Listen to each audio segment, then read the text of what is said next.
Јас вината секогаш би ја нашла во системот. Значи системот е тој кој што потврлил и не препознал на време дека постои булинг, тука настаните укажуваат дека треба да се размислува на креирање и зацврстување на правилни вредности кај младите, но и превземање на мерки кои што можат да го превенираат тоа.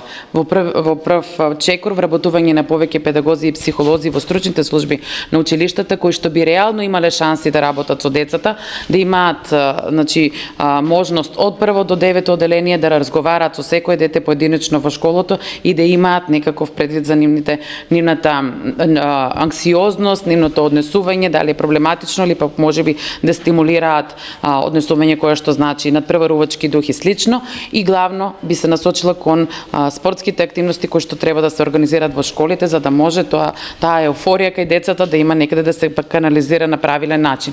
Ние потврламе и во тој дел по мое мислење и затоа сметам дека треба правилна првопревентивна политика да се има према детското престапништво, према децата во судир со закон, како и децата во ризик. Минималната граница, минималната возраст во нашата држава за кривична одговорност е 14 години.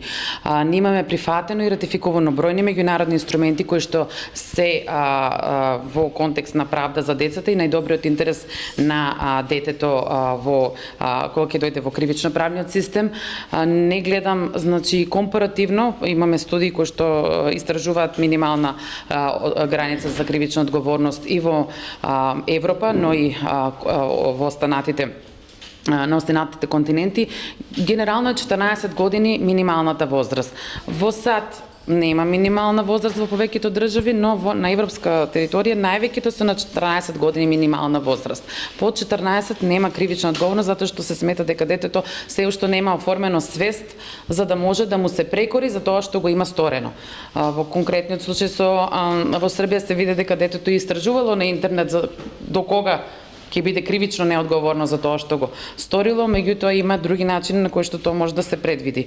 Не сум поддржувач на идејата дека под 14 години треба да се помести границата за кривична одговорност, треба други законски измени да се аплицираат за да се превенира тоа кај нас. Инаку 14 години е минималната возраст. Што мислите конкретно и секако одговорноста на родителите? Мерките на помош и заштита, значи мерките на помош и заштита кои што се во рамките на центрите за социјална работа и како што кажав, педагошката стручната служба во школите да биде прво да има реални шанси да го оствари тоа кое што им е работна задача. Значи тие се презафатени со администрација и не можат да одговорат на сите укажувања кои што им се сервираат. Понатаму центрите за социјална работа и таму има дефицитарна, значи и на човекови ресурси, но и на ресурси за работа. Има случаи кога тие треба да отидат на терен да проверат што како се случило во семејство каде што е пријавено семејно насилство, ако куќата е оддалечена во некое по ненаселено место, тие немаат службено возило со кое што ќе отидат таму да направат увид и да видат кои се условите во кои што живее детето